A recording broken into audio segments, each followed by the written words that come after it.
Bienvenue dans notre nouvelle émission consacrée au CD de Pessa par Henri Faradi.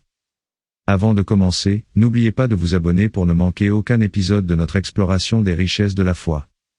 Dans les récits bibliques et dans les traditions juives, une déclaration saisissante est souvent faite: à l'origine, nos pères étaient idolâtres. Cette affirmation évoque un aspect de l'histoire et de l'identité juive, soulignant une transition fondamentale dans la relation entre le peuple juif et Dieu.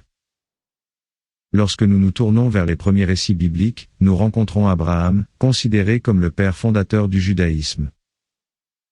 Avant l'appel divin adressé à Abraham, il est suggéré que ses ancêtres et les peuples de sa région étaient engagés dans des pratiques idolâtres. Abraham lui-même aurait vécu dans un environnement où la vénération d'idoles était répandue. Cependant, l'histoire d'Abraham prend un tournant radical lorsqu'il reçoit l'appel de Dieu à quitter sa terre natale et à suivre une voie nouvelle. Cet appel marque le début d'une relation spéciale entre Abraham et Dieu, une relation caractérisée par la foi en un Dieu unique et transcendant.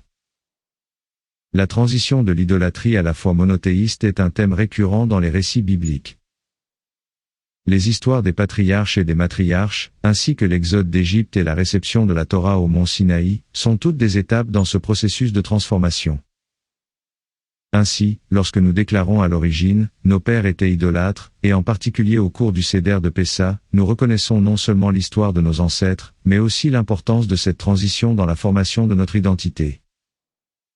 C'est un rappel que notre engagement envers nos valeurs fondamentales n'est pas un héritage automatique, mais le résultat d'un choix conscient et d'une évolution spirituelle. En intégrant cette déclaration dans nos réflexions et nos célébrations, nous sommes appelés à nous souvenir de notre histoire, à apprécier le chemin parcouru. N'oubliez pas de vous abonner pour ne manquer aucun épisode de notre podcast. À la prochaine, pour une nouvelle immersion dans les richesses des fêtes juives.